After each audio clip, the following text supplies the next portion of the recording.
The Gemini new moon is coming up on June the 14th, 15th.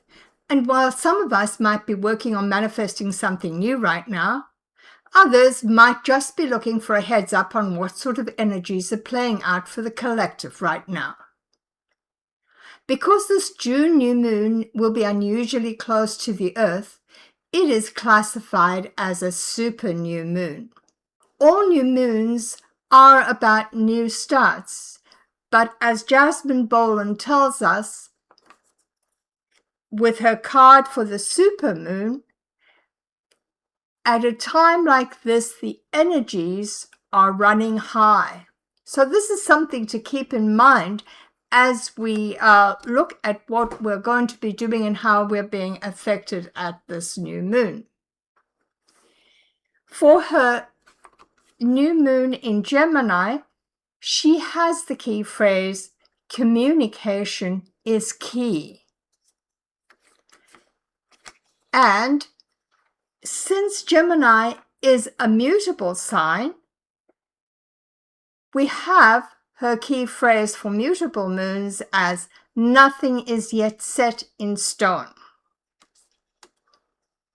So right now we can see that the energy swirling around caution us that emotions are running high and communication is going to be very important. While at the same time, we should keep in mind that things are still evolving and nothing is set in stone. Because Gemini has themes like communication, social life, friendships, and transportation, we might expect one or more of these themes to be at the forefront of what we're dealing with. So we might find it beneficial to lean into some of Gemini's positive qualities. Qualities like being adaptable, versatile, and a bit more spontaneous might serve us very well right now.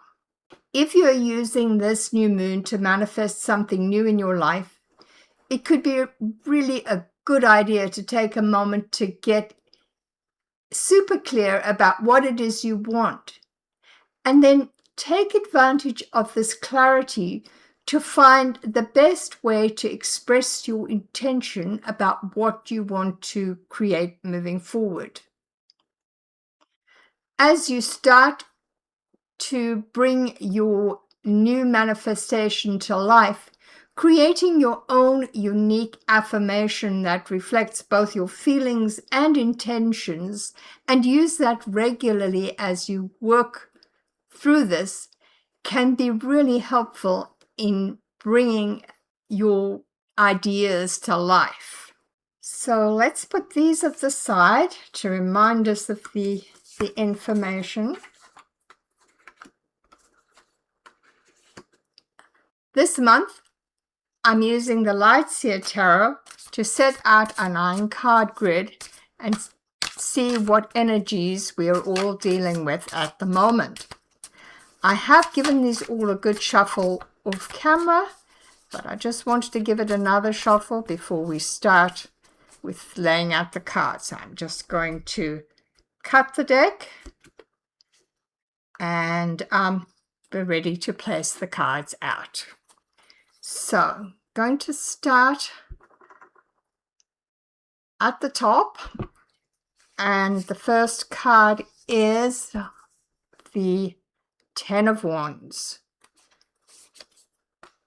the King of Swords, and the 6 of Cups. In the second row, we have the 5 of Pentacles, the Queen of Wands at the center of the reading, touching all the other cards, and flanked by the 6 of Pentacles. And in the bottom row, we have the Page of Cups, the 5 of Cups, and the 9 of Cups. As we step into our reading, we have the 10 of Wands. This card depicts us being tired, overburdened, and at the end of a long road. we have been carrying on despite hardships and burdens. But it would seem that now we are way down and close to breaking point. It might be time to ask ourselves, how much more responsibility will we take onto our own shoulders? And in fact, how much are we carrying that's not ours to carry anyway? And perhaps even question ourselves as to why we have allowed ourselves to become so overextended. The reasons will be different for each of us, but it's no wonder that our emotions might be running high. And with communication being key this new moon, this is the time we finally need to say something and start the process of unburdening ourselves, particularly as nothing has been set in stone yet. It isn't too late to make the changes that might be really necessary for our own well-being and peace of mind.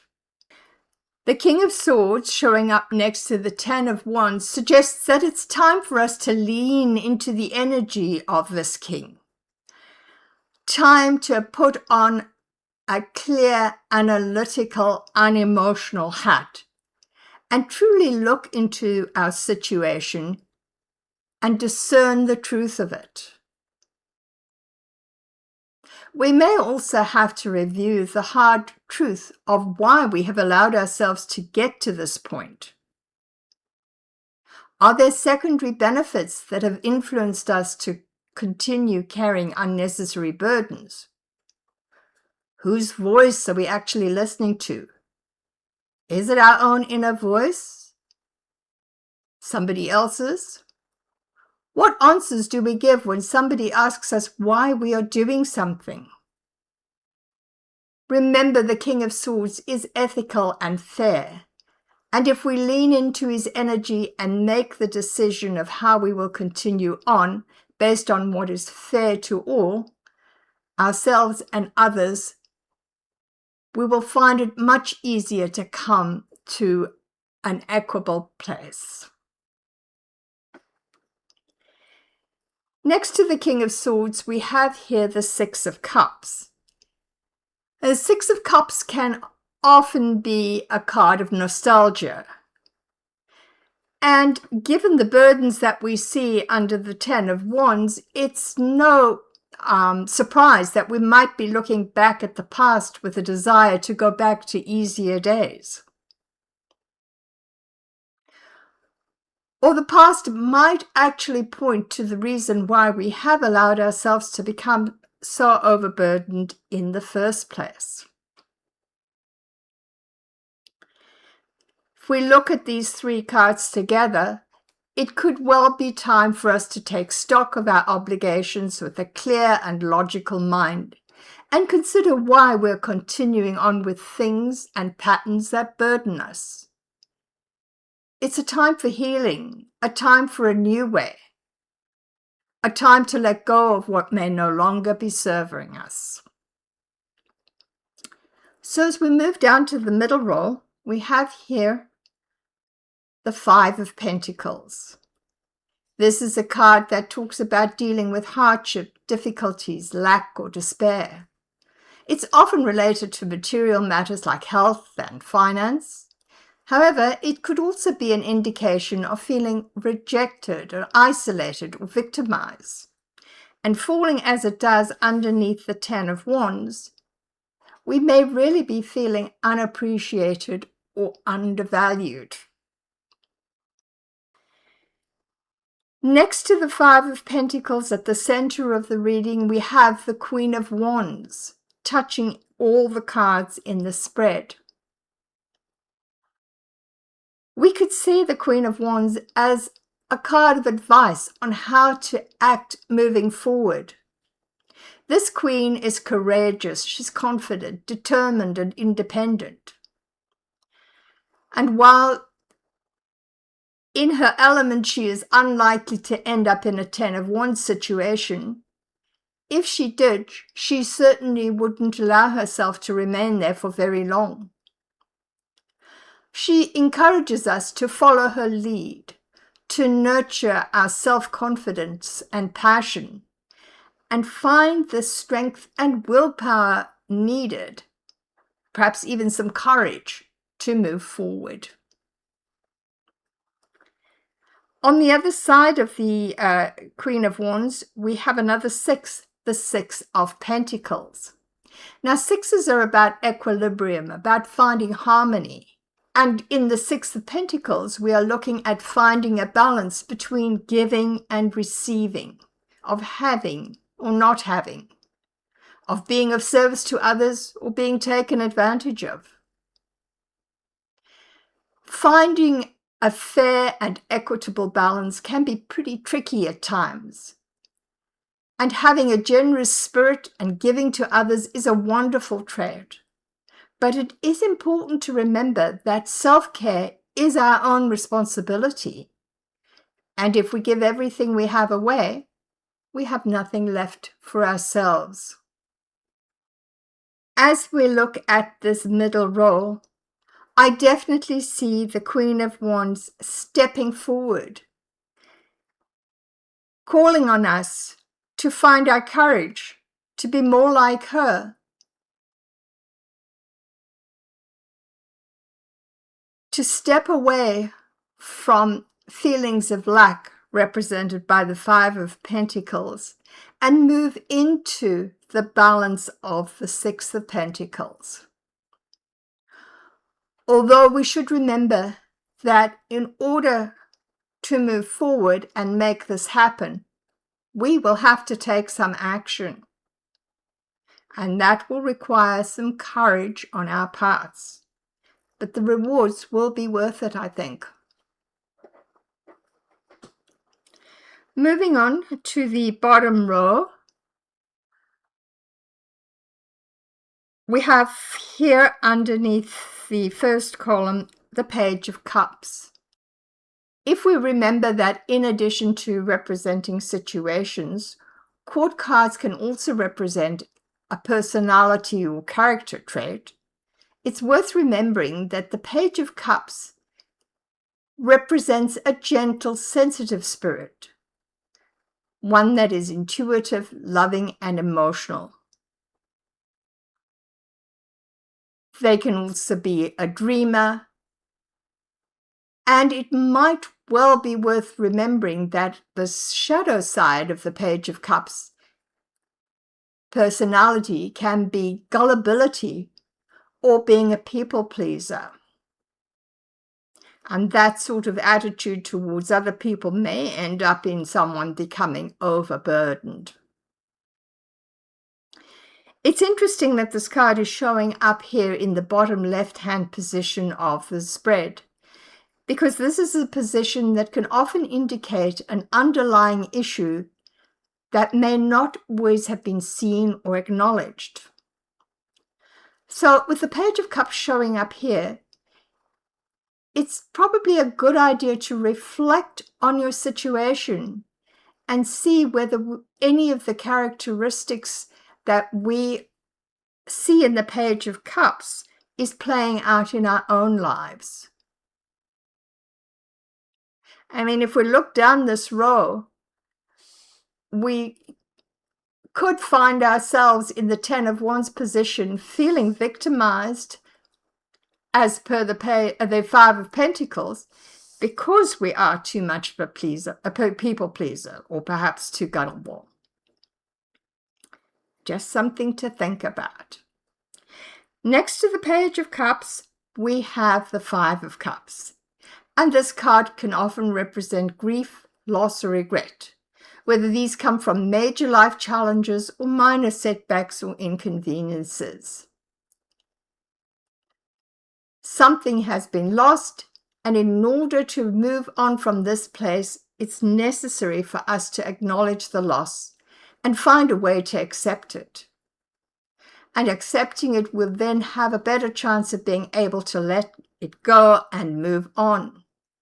But if we don't do that, we will find ourselves stuck in the past.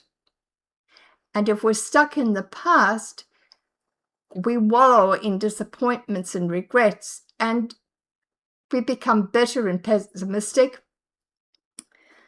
And we could even end up feeling guilty and blaming ourselves. And we're stuck. We're stuck. We can't move forward. We're just there in that sort of a negative trance, as some people call it. So consider whether the Five of Cups has a message for you here. Is there anything that you're holding on to that perhaps it's okay to let go of now so that you can move forward? And as we see, if you are going to let it go and move forward, you're moving into the Nine of Cups, the wonderful card that's often called the wish card, dreams fulfilled. It can also indicate contentment and satisfaction and gratitude, although it does have a shadow side which could indicate complacency, overindulgence, greed, or smugness. But looking at this reading here, this is not the way I see it.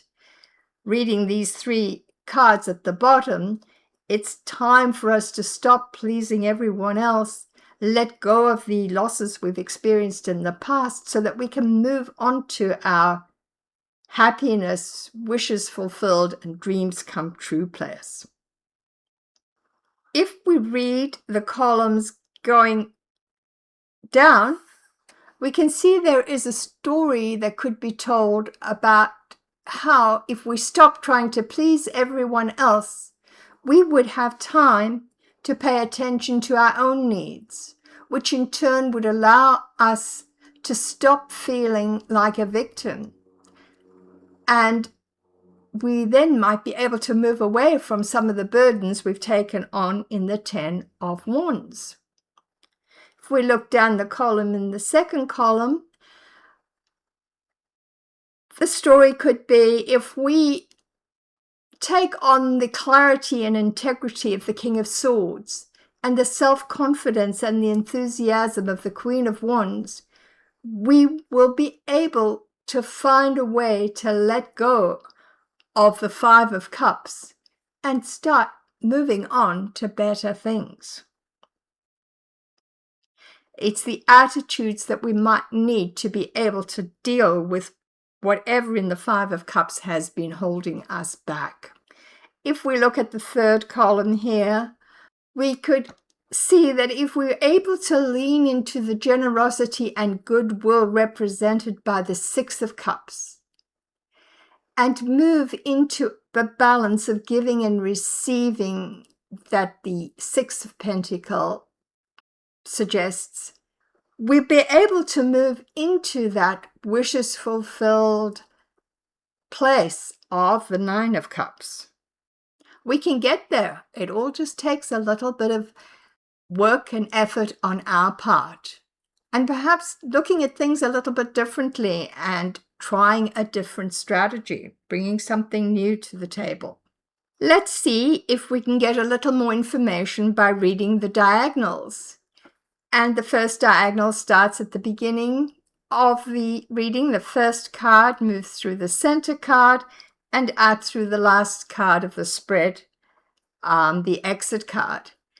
And here the story is pretty simple.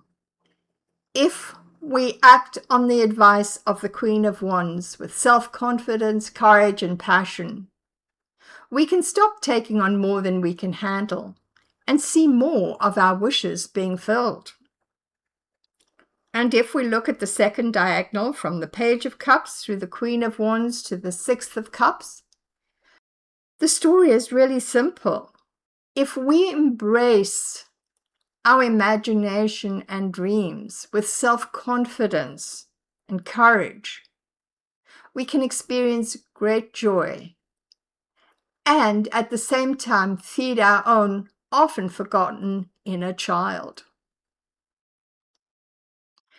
Let's see if there is a final message from the spread. So we'll take out the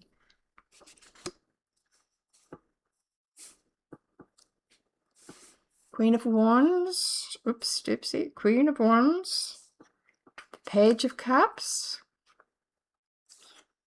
Nine of Cups, and then the King of Swords, and the Five of Pentacles. So what story do these 5 cards give us? Let's just take a look at that for a moment.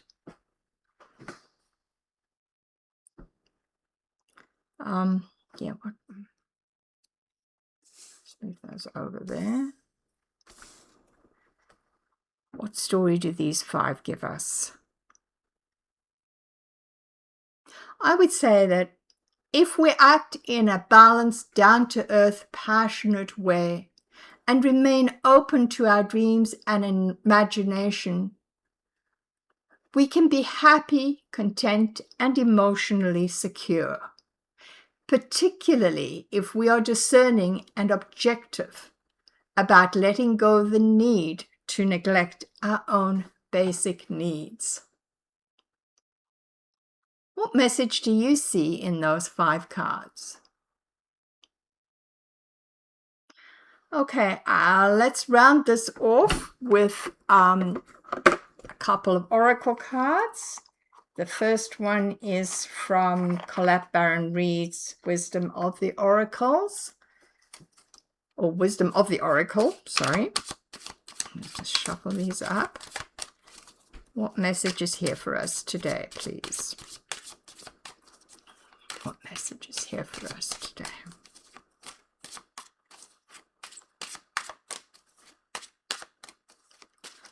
Okay, I think this time I'm just going to cut the deck, see what shows up. The card here is Here and Now, and the bottom of the deck is Community.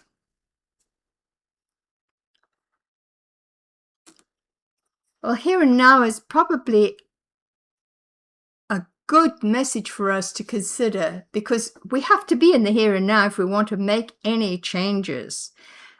And leaning on community, particularly when we're feeling overburdened, is really helpful.